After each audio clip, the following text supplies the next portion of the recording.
The air in Sidon was thick and salty, saturated with the smells of cedar, rotting fish, and spices that drifted from the overflowing markets. Lyra had known these scents since birth. They were a part of her world, a world as ancient and enduring as the stones of the Temple of Astarte, whose silhouette could be seen on the hill overlooking the city. But for the past few months, Lyra's world had shrunk to the size of a single room, the room where her daughter, Alara, fought against an invisible illness. Alara was only 10 years old. Her laughter once sounded like the ringing of silver bells, and her dark curls bounced to the rhythm of her cheerful run across their home's courtyard. Now, her joy had been replaced by screams, and her running by convulsions that twisted the girl's fragile body into unnatural poses. The attacks came without warning. The child's eyes would roll back, foam would appear at her mouth, and sounds that did not belong to a human, guttural, full of rage and pain, would erupt from her chest. Lyra had tried everything. She had summoned the high priest of Sidon to her home. He arrived in full vestments, with a staff of carved cedar and ivory amulets rattling on his neck. He demanded the sacrifice of a young, flawless lamb. The ritual was performed right in the courtyard. While the priest chanted ancient incantations in a language Lyra barely understood, his assistants slit the throat of the trembling animal. Blood gushed onto the stone slabs, and its warm, metallic scent mingled with the aroma of burning incense. The priest sprinkled the blood on the threshold of Alara's room and then went inside. He laid his hands on the head of the girl, who lay exhausted after a morning seizure, and shouted at the demon, demanding it leave the child's body. In response, Alara only whimpered in her sleep. The priest came out, wiping sweat from his forehead. "I have banished its shadow," he proclaimed, accepting a heavy pouch of silver from Lyra. "But the root of the evil is deep. Pray to the gods and wait." Lyra prayed, but the next night, the seizure returned with such force that it seemed the demon was laughing at the powerlessness of their gods. Healers gave Alara bitter potions made from rare herbs gathered in the light of the full moon. Traveling physicians from Egypt applied amulets to her forehead and drew protective symbols on the doors. Nothing helped. The illness only tightened its grip on her daughter, draining the life from her, leaving her a pale and empty shadow of her former self after each attack. Lyra's husband, a merchant of purple cloth, had died of a fever 2 years prior, leaving her with wealth but also a profound loneliness. He had been a pragmatic man, firmly grounded. Never trust a Jew in a deal and never turn your back on his God, he used to say upon returning from his trips to Joppa. They are as stubborn as donkeys and believe they alone are chosen by the heavens. To them we are all unclean dogs. These words now echoed in the woman's mind. At night, she would sit by Alara's bed, holding her thin hand and praying to all the gods she knew. She called out to Astarte, the Queen of Heaven, for a mother's compassion. She pleaded with Eshmun, the god of healing, the patron of their city. But the heavens were silent, and the only answer was the wheezing rattle that escaped her sleeping child's chest. The first rumors of the miracle worker from Galilee were brought by an old Jewish slave whom Lyra had sent to the market for fresh figs. He spoke in a whisper, looking around nervously.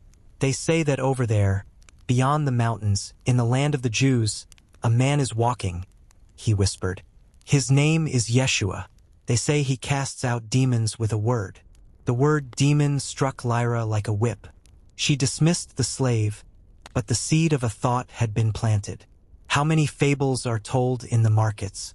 But the rumors continued to seep into Sidon. A merchant from Tyre who traded with Galilee told of seeing a man cured of leprosy.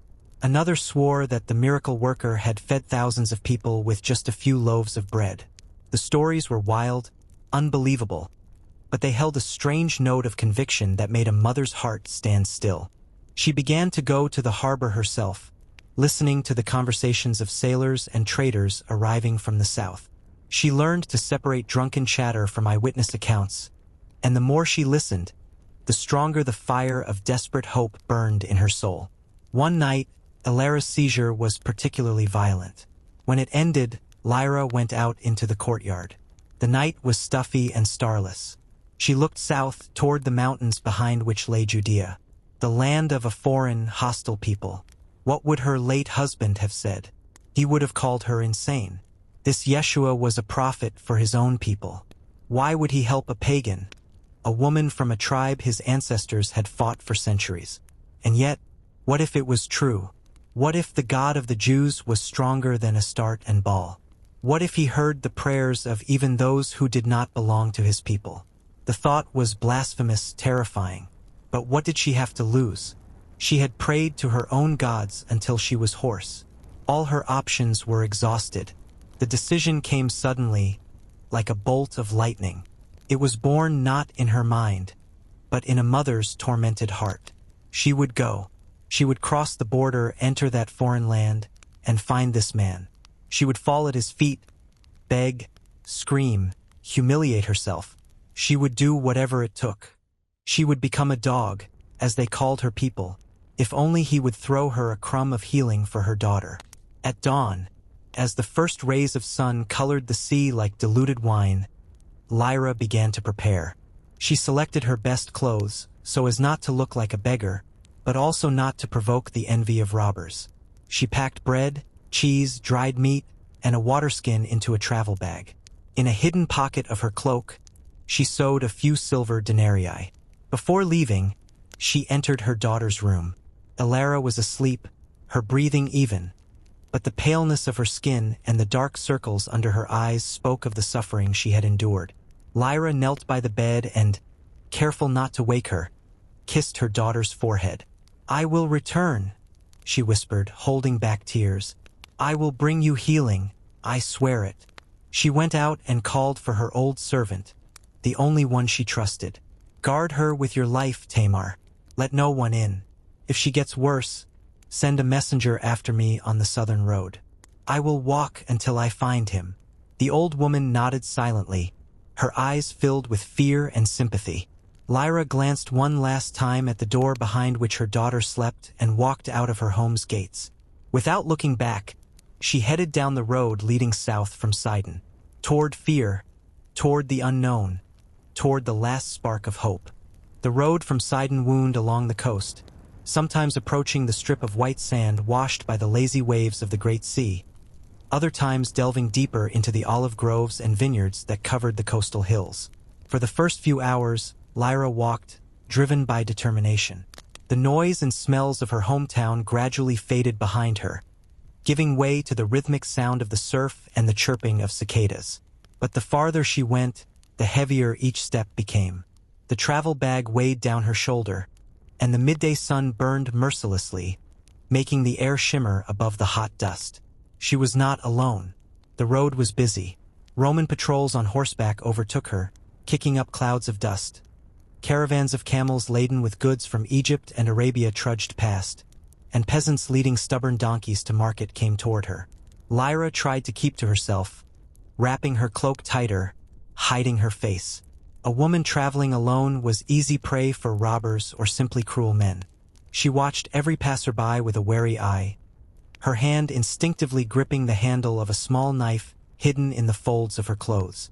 By the evening of the first day, she caught up with a small caravan of merchants from Tyre who were transporting glass and expensive timber to Ptolemy. The caravan leader, an elderly Phoenician with a weather-beaten face, examined her carefully and, seeing not a beggar but a well-to-do widow, allowed her to join them for a small fee. It was safer to travel with them. At night they made camp, built a fire, and Lyra, sitting a little apart, ate her meager dinner, listening to their conversations. They discussed prices, taxes, oppression by the Romans, and, of course, rumors. "They say that Galilean prophet has appeared again by the lake," said one of the merchants, tossing a dry branch into the fire. "Crowds are following him. The Romans are not happy, and neither are our priests." "He's a troublemaker," grumbled another. "He promises the kingdom to the poor and curses to the rich. Such talk always ends badly. But my cousin from Capernaum swears he saw him heal a fisherman's mother-in-law. She had a terrible fever, she was dying, and he just took her by the hand, and the woman got up and began to serve them at the table." Lyra listened, holding her breath. Every word, Every detail was precious to her. She learned that the prophet's name was Yeshua of Nazareth, that he was most often in the towns and villages near the Sea of Galilee, and that he had disciples, mostly simple fishermen. She also understood that not everyone saw him as a savior. To many, he was a dangerous upstart, a breaker of traditions, and a threat to the established order. This meant she had to ask about him with even greater caution. After 3 days, the caravan reached the outskirts of Tyre, and Lyra left her temporary companions. From there, she had to go southeast, deeper into the lands the Jews considered their own. The landscape began to change. The fertile coastal plain gave way to rocky hills covered with thorny bushes. The air became drier and the people different. She increasingly encountered men with beards and covered heads, women whose faces were almost completely hidden under veils. She did not understand their guttural language, a mixture of Aramaic and Hebrew, but she felt their gazes on her cold, appraising. In their eyes she was a stranger, unclean. The memory of her husband's words burned inside her. Dogs, they called them. Lyra lowered her eyes and quickened her pace, trying to be as inconspicuous as possible. Once, while drawing water from a well in a small village, she dared to ask a local woman if she had heard of a man who healed the sick. The woman looked Lyra up and down with suspicion, her gaze lingering on her clothes, which were different from the local attire, and on the Phoenician accent she couldn't hide. "Many healers roam our lands," she replied coldly, and, picking up her jug, she walked away, tossing over her shoulder. "Seek your gods in Sidon, woman. The God of Israel helps only his own children." Lyra's cheeks flushed with humiliation. She felt the hope that had driven her forward waver for a moment, giving way to icy despair. What was she doing here? A stranger in this hostile land, chasing a phantom hope. Perhaps her husband had been right. But then she remembered Alara's face, distorted by pain, her screams tearing through the night's silence. And that memory gave her strength. Let them think of her as a dog. She was ready to crawl on her knees, to eat the crumbs from their table, if it would save her child. She walked for 2 more days, subsisting on the rest of her provisions and asking about the miracle worker more cautiously, saying she was looking for him for a sick relative living in Galilee. Finally, an old shepherd who treated her with sympathy pointed her in a direction. "He walks among the towns near Tyre and Sidon," the old man said. "People say he went north toward the sea. Follow this road, and if it is their God's will, you will find him." With new hope, Lyra set off on the indicated path. The road led her to the top of a hill, from where a view of the blue expanse of the Sea of Galilee opened up. And there, below on the shore, she saw something that made her heart stop and then beat wildly. A huge crowd, thousands of people, covering the coastal slope like a colorful carpet. They were sitting on the grass and listening to one man, who stood in a boat that had pushed off slightly from the shore. His voice did not reach her, but she saw his gestures, saw how that entire immense mass of people was frozen, listening to him. Could only be him. Lyra forgot her fatigue, her fear, her humiliation. She ran down the slope, pushing her way through the crowd, striving toward that voice, toward that man in the boat, who was her last hope in the world. Descending the hill was like plunging into a turbulent, restless sea. The lower Lyra went, the denser the crowd became. The air filled with the hum of thousands of voices, the smell of sweat, dust, and something else, an invisible yet palpable aroma of desperate hope. She squeezed between people, murmuring apologies that no one paid attention to. Everyone was absorbed by the sight on the water. Around her were all kinds of faces. Exhausted peasants with weathered skin, city artisans, women with sick children in their arms, old men leaning on staffs. There were also those who looked healthy and prosperous, but in their eyes burned the same hungry fire of curiosity and expectation. Lyra saw cripples crawling on the ground, trying to get closer to the water. She heard the groans of the sick, coughs, quiet prayers. It was a gathering of all human sorrow, all the pain of Galilee, and it was all directed at the single figure in the boat. Finally, she could make out his words. His voice was calm but surprisingly clear, carrying over the water and the crowd as if he were speaking to each person individually. He didn't shout like the priests in the temple, nor did he proclaim like Roman heralds. He spoke simply, but his words were strange, turning everything Lyra knew about gods and men upside down. Blessed are the poor in spirit, for theirs is the kingdom of heaven. Blessed are those who mourn, for they will be comforted. Blessed are the meek, for they will inherit the earth. Lyra stopped, bewildered. Where were the calls for sacrifices, the threats to the unfaithful, the promises of glory and wealth to those who pleased the gods? He spoke of mercy, of forgiveness, of loving one's enemies. He said to turn the other cheek if struck. This was so unlike the harsh law of the Jewish God she had heard about. It was unlike anything. Her own gods demanded appeasement. They were capricious and powerful, to be placated and feared. But this man spoke of a God who loved the weeping and the meek. Her thoughts were in a tangle. She had come here for a miracle, for the casting out of a demon, and she had found a teaching that pierced her soul and made her doubt everything she believed. The sermon ended. The man in the boat sat down, and his fisherman disciples steered the boat toward the shore. In that instant, the crowd came alive. Thousands of people, as one, rushed to the water, creating an unimaginable crush. Lyra, not being very strong, was thrown back by a wave of human bodies. She was pushed, her feet were stepped on. The air filled with cries, "Teacher! Rabbi, heal me! Son of David, have mercy!" She saw the boat nose into the sand. Several strong men, his disciples, jumped into the water and formed a living wall around their teacher as he stepped ashore. They were stern and determined. Their faces, burned by the sun and wind, expressed nothing but concentration. They pushed people back, creating a path. "Let him pass. The teacher is tired," shouted one of them, broad-shouldered with a thick, reddish beard. Lyra, having lost all hope of breaking through this wall, ran along the shore, trying to bypass the crowd and cut them off. Her heart pounded like a trapped bird. There he was, her only chance, a few steps away, and he was leaving. She saw that they were leading him to a small stone house that stood a short distance from the shore. Gathering her last strength, she lunged forward, slipped under some man's arm, and ran right into their path.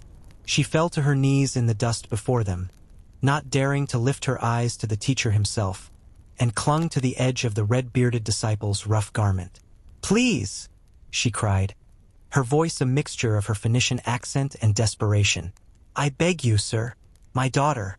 She is cruelly tormented by a demon. She is dying. Help me." The red-bearded man stopped and looked down at her. His gaze was heavy. He scanned her from head to toe, the foreign clothes, the hair scattered over her shoulders, the face distorted by her plea. There was no sympathy in his eyes, only cold irritation. "Get away, woman," he growled, trying to free his garment. "The teacher has come only to the lost sheep of the house of Israel." The words struck her like a slap. The same words she had heard at the well. The same coldness, the same contempt. "A dog," flashed through her mind. "But she is a child." Lyra raised her tear-streaked eyes to him. "What does a demon care what blood she has? Please, just let me say one word to him." Another disciple, younger, with fine features and a compassionate gaze, hesitated for a moment and looked at her with pity. But the red-bearded one did not waver. He decisively unclasped her hand and pushed her aside. "Do not bother us," he threw at her, and they walked on, leading the teacher into the house. The door closed behind them, cutting Lyra off from her last hope. She remained sitting in the dust, alone amidst the dispersing crowd.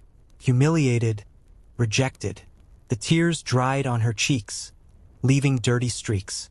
Around her, people were leaving, discussing what they had heard, some disappointed, others inspired. But for Lyra, none of it mattered anymore. The door was closed. She sat for a long time, until the sun began to set, painting the sky in the same purples and crimsons that her late husband used to trade. The despair was so deep, so all-consuming, that it felt as if it would crush her. It was all for nothing. The journey, the fear, the humiliation. She had failed. But then, from the very depths of this despair, something else arose. Stubbornness. The same stubbornness that had made her leave Sidon. The same motherly love that was stronger than fear and pride. She had not come all this way just to turn around and leave. They had called her a dog? Fine. But even dogs wait at the master's door, hoping for a crumb that falls from the table. She slowly rose to her feet, brushing the dust from her clothes. She looked at the closed door of the house. She would not leave. She would wait. Let the night pass, let the day pass. She would sit here at this threshold until he came out. She would scream if necessary. She would beg again and again. She would not return to Ilara empty-handed, even if she had to die on this doorstep. The sun touched the horizon, and a cool evening breeze blew from the sea, bringing with it the scent of salt and seaweed.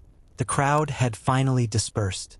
Only a few groups of people remained, settling down for the night on the hillside, and fishermen mending their nets in the fading light. Lyra was left alone in front of the house, her shadow stretching long and lonely on the dusty ground. She sat on the ground, leaning her back against the rough stone wall of the house, and tucked her legs under her. The cold of the stone seeped through her clothes, but she paid it no mind. All her senses were focused on the door. As darkness fell, the world around her changed. The sounds became clearer. The distant bark of a dog, the splash of waves, the quiet whisper of the wind in the dry grass. An oil lamp was lit inside the house, and warm light seeped through the cracks in the wooden shutters. Lyra could see shadows moving inside, hear muffled voices, sometimes a quiet laugh.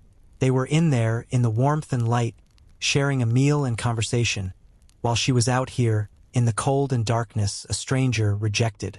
Every hour of waiting was torture. Hunger gnawed at her stomach, thirst dried her throat. But worst of all were the thoughts that swarmed in her head like persistent flies. "Go home, foolish woman," one voice whispered, sounding like her late husband.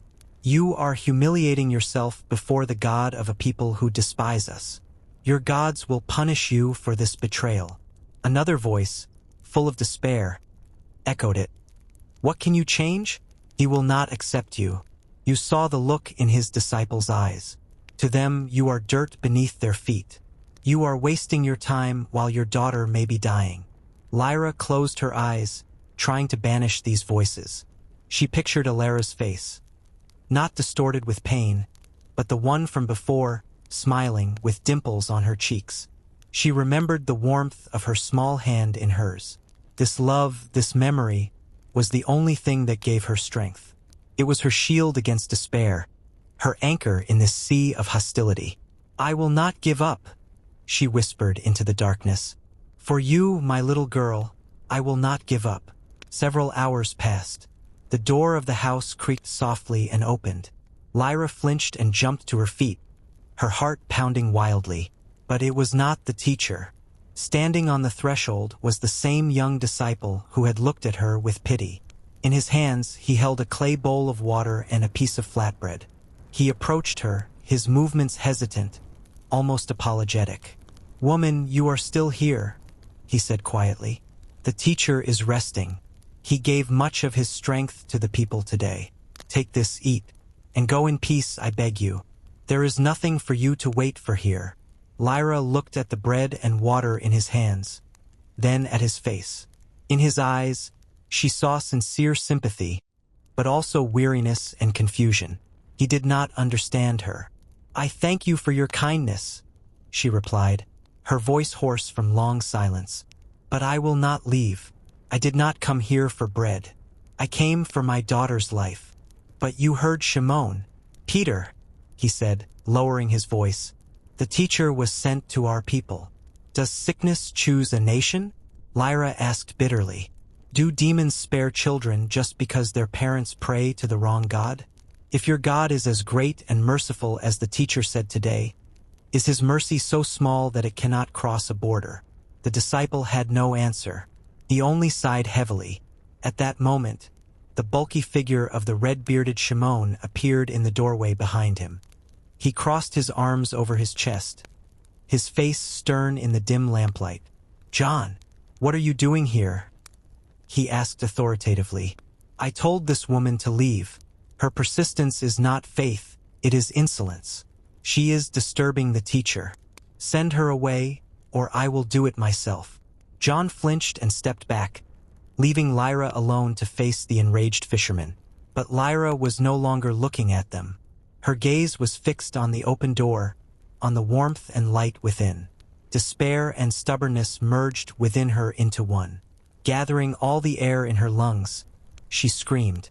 It was not a shriek, not a plea, but the piercing, pain-filled cry of a mother who had lost everything except her last hope. "Teacher, Son of David, have mercy on me. My daughter is dying. Even the dogs eat the crumbs that fall from their master's table." The voices inside the house fell silent. Shimon froze mid-sentence, his anger replaced by astonishment at such audacity. John looked at her in horror. An eternity seemed to pass, and then another figure appeared in the doorway, behind the disciples. He stepped out of the shadow and into the light. It was him, the teacher. He did not look tired or angry. He just stood and looked at her, and in his gaze there was no contempt, no pity, but something else. A deep, piercing attention, as if in that moment, in the entire world, only she existed for him, a foreign woman crying out in the night. The silence that fell after Lyra's cry was thick, almost tangible. It seemed as though even the night breeze had stilled, and the waves on the shore whispered more softly. Shimon Peter and John stood like stone statues, not daring to move. Lyra, trembling all over after her desperate cry, fell to her knees. She could not stand under this man's gaze. It didn't pressure or condemn, but it pierced to the very soul, and it seemed to her that her entire life, all her fears and secret prayers to other gods, were an open book to him. He took a step forward out of the house. The disciples reluctantly parted. He stopped a few steps away from her. "I was sent only to the lost sheep of the house of Israel," he said. His voice was calm, but the words sounded like a verdict.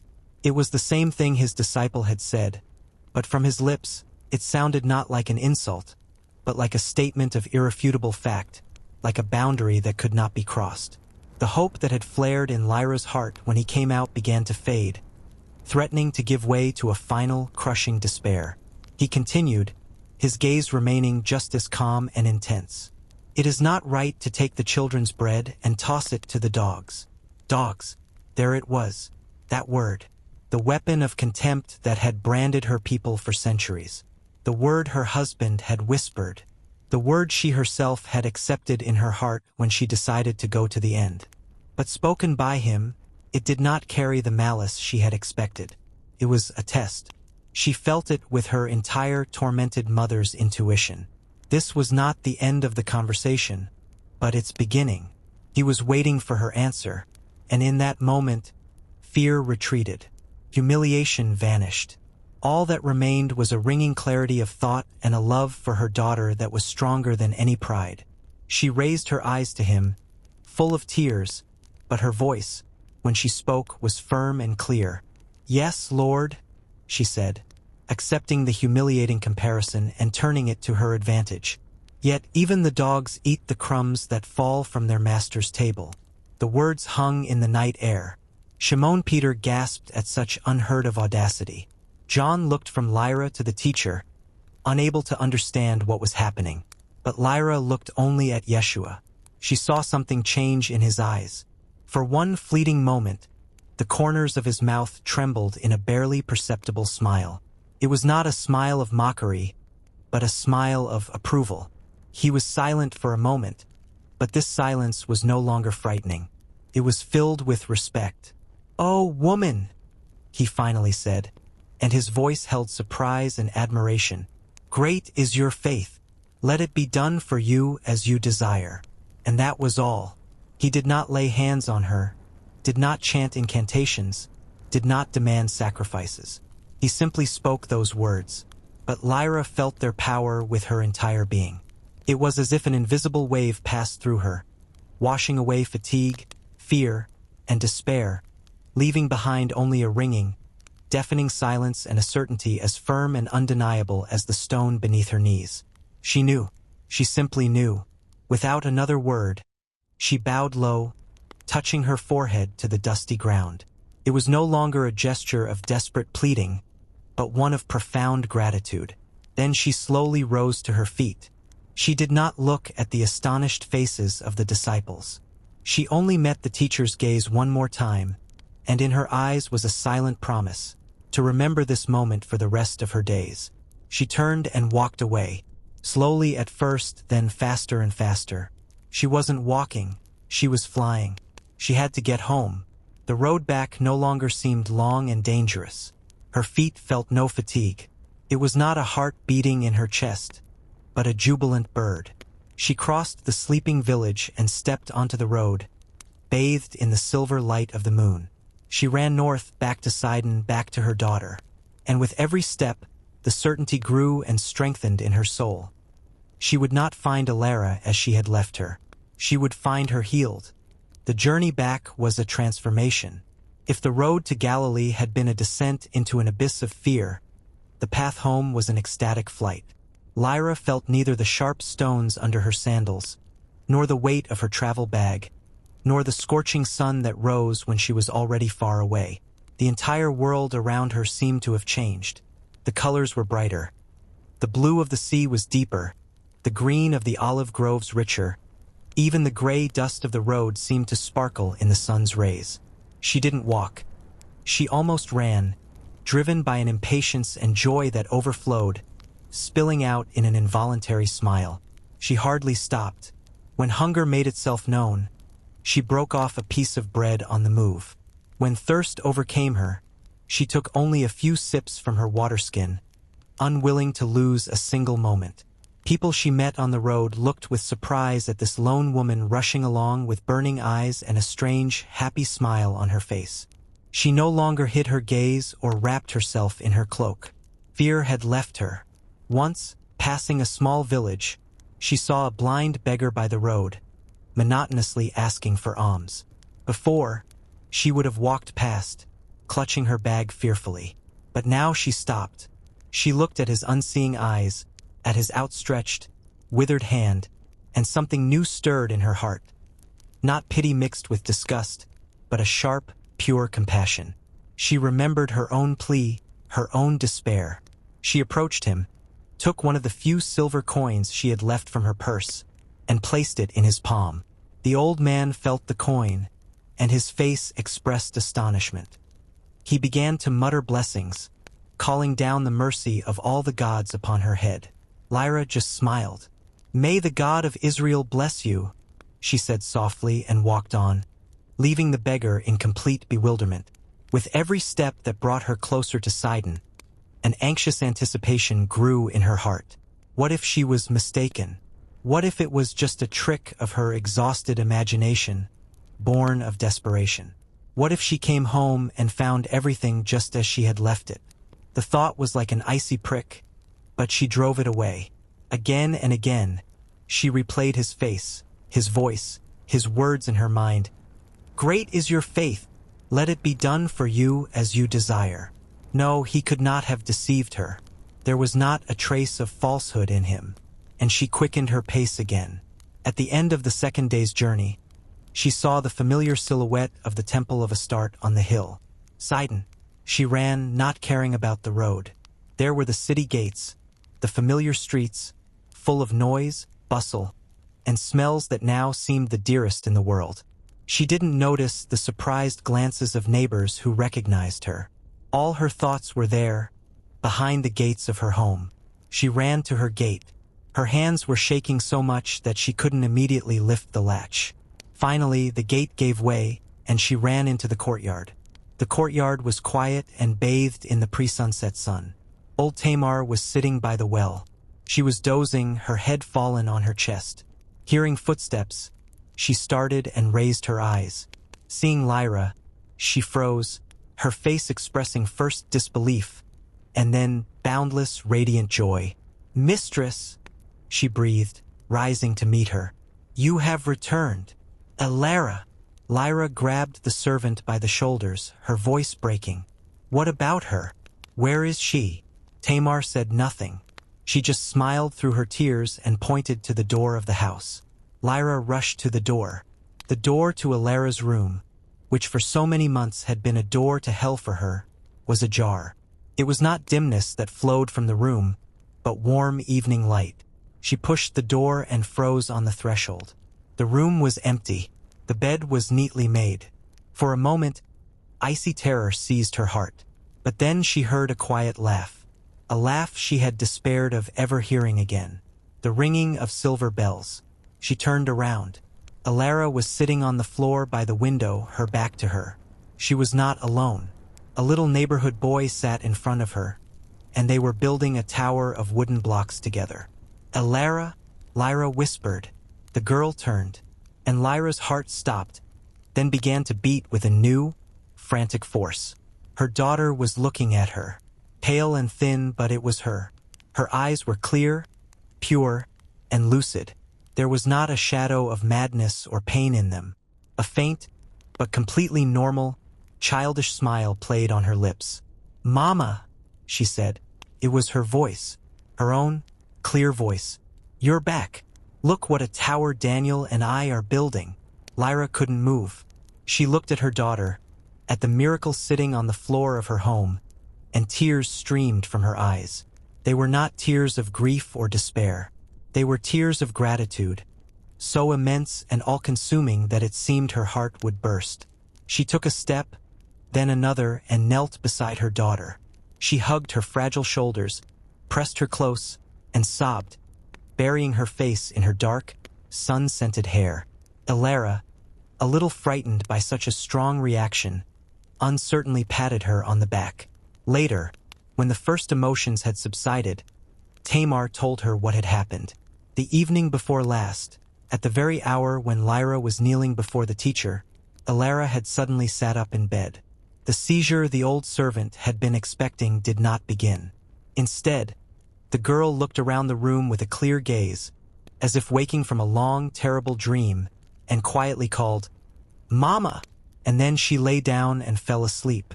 For the first time in many months, it was a deep, peaceful sleep, without groans or convulsions. In the morning, she awoke weak, but completely healthy. The demon was gone. In the evening, when Alara was already asleep in her bed, her breathing even and peaceful, Lyra went out into the courtyard. The sky was strewn with bright southern stars. She no longer looked at the Temple of Astarte, which rose above the city. Her gaze was turned south, over there, beyond the mountains, where the one who had returned her daughter remained. She did not know the name of his God. She did not understand his teaching, but she had known his mercy. And in the heart of the woman from Sidon, the pagan, the one they called a dog, a new, quiet, and unquenchable light was kindled. Years passed. Life in Sidon flowed on, following the eternal rhythm of tides, changing seasons, and the arrival of merchant ships.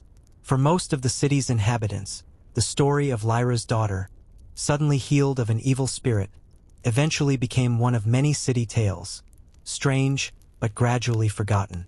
But for Lyra and Alara, every day lived was a quiet testament to that miracle. Alara grew up. From a sickly, tormented child, she blossomed into a slender, healthy young woman. Her laughter, once nearly silenced, now often echoed through their home, filling it with light.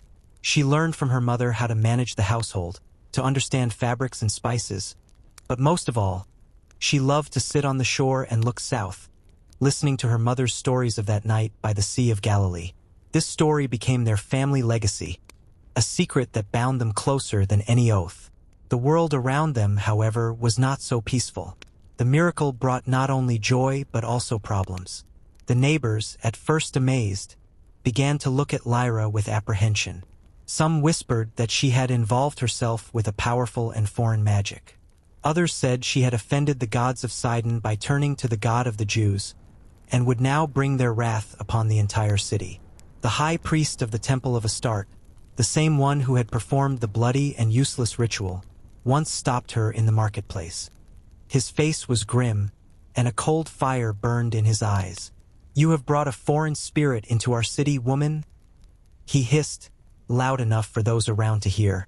"Do you think our gods will forgive you for this betrayal? Your miracle is a deception, a shadow cast by the god of the desert. When he demands payment, it will not be only you who suffers." Lyra held his gaze. The fear that once would have made her lower her eyes and hurry away had vanished on that Galilean land.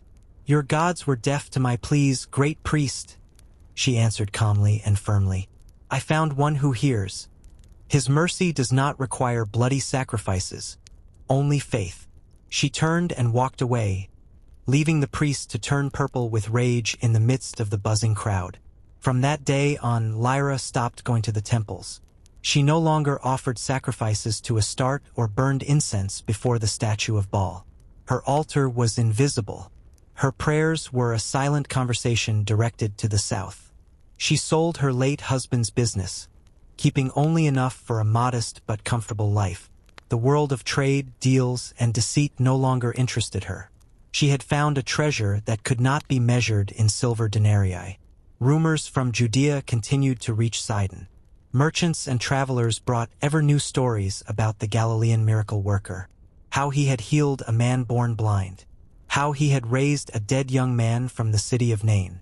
And how he had entered Jerusalem, and the people had hailed him as a king. Lyra absorbed every piece of news, and her heart filled with trembling anticipation. It seemed to her that the light, a crumb of which she had received, was about to illuminate the entire world. And then other news came, dark, terrible, unbelievable, that the teacher had been arrested, that he had been tried by his own priests and the Roman governor, that he had been scourged and crucified on a cross outside the city, like the lowest criminal. This news struck Lyra like a clap of thunder. She couldn't believe it. How could he who commanded diseases and demons allow such a thing to be done to him? Where was his power? Where was his merciful God? For days, she sat in the silence of her home, her faith, which had seemed so unshakable, faltering for the first time. The world became gray and hostile again. Was the priest of Astarte right? Was it all a deception for which the price was now being paid? She looked at her healthy, beautiful daughter and could find no answer. Alara was living proof of his power, but his death denied everything. A few weeks later, when bitterness and confusion had nearly consumed her, a ship from Joppa arrived in the port of Sidon. The old Jewish slave, the very one who had first told her of the miracle worker, disembarked. He found her house. His face was gaunt, but his eyes burned with a feverish, wild fire. He told her a new story, a story even more incredible than all the previous ones, about an empty tomb, about women who met angels, about the teacher appearing to his disciples, that he was alive. "He is risen," the old man whispered, tears streaming down his wrinkled cheeks. "Death could not hold him. He is Lord." Lyra listened, and her heart stood still. It was too much, too incredible even for one who had witnessed a miracle with her own eyes. But in the old man's words was the same strange, unshakable conviction she had heard in the stories of his healings. And she remembered his gaze, the gaze of one who was not merely a man. 10 more years passed. Alara married a young artisan, a kind and hardworking man. Lyra became a grandmother. A quiet joy filled her home. The secret of her faith remained with her. She shared it with no one but her daughter, but she did not hide it either. She simply lived differently. In her home, there was always food for the beggar, help for the sick, a kind word for the despairing. She became an island of quiet mercy in a bustling, pagan city. One evening, there was a knock at their door. A stranger stood on the threshold. He was a Jew, evident from his clothes and bearing, but his gaze lacked the coldness and alienation she was used to. He was weary from a long journey, but his eyes shone with an inner peace. "Peace to this house," he said in broken Phoenician. "I have heard that a woman who has known the mercy of Yeshua of Nazareth lives here. My name is Barnabas. I have come from Antioch to tell the good news to all nations." That evening, Lyra's house filled with people. Neighbors came, drawn by curiosity. A few Jewish families who lived in Sidon came, slaves and freedmen came, and the stranger spoke to them. He told the story of the teacher's life from the very beginning. He spoke of his birth, his teachings, his miracles. He spoke of the Last Supper, the betrayal, the cross. And Lyra, listening, relived all the pain and horror of those terrible rumors. And then he spoke of the resurrection, and that the teacher's death was not a defeat, but the greatest sacrifice. That his blood had washed away the sins not only of the Jews but of all people on earth, Phoenicians, Greeks, and Romans. That the bread she, a dog, had begged for her daughter was now offered to all as an eternal feast. That the borders had fallen. Lyra sat among the listeners, holding her small grandson in her arms, and tears once again flowed down her cheeks. But now they were not tears of pleading or gratitude, but tears of understanding. Finally, everything fell into place. That crumb of mercy, thrown to her, a foreigner, at the threshold of a house in Galilee, was just a foreshadowing. A promise that the doors of the Father's house would be open to all his children, regardless of their tribe or tongue. When the stranger finished, a long silence fell over the room, and then Lyra stood up. She looked at her neighbors, at her daughter, at her grandson sleeping in her arms. Her whole life, despair, journey, humiliation, miracle, and long years of waiting, had led her to this moment. "Everything he said is true," she said in a quiet but firm voice that everyone heard. "I was there. I saw him, and I bear witness that his mercy has no borders." That evening, a new light was kindled in the house of the woman from Sidon. A small spark, brought by a traveler from a distant land, fell on prepared soil, and it was the beginning of a new faith in an old city, born from a mother's desperate love and the great faith of one who was considered unworthy of even the crumbs that fall from the table.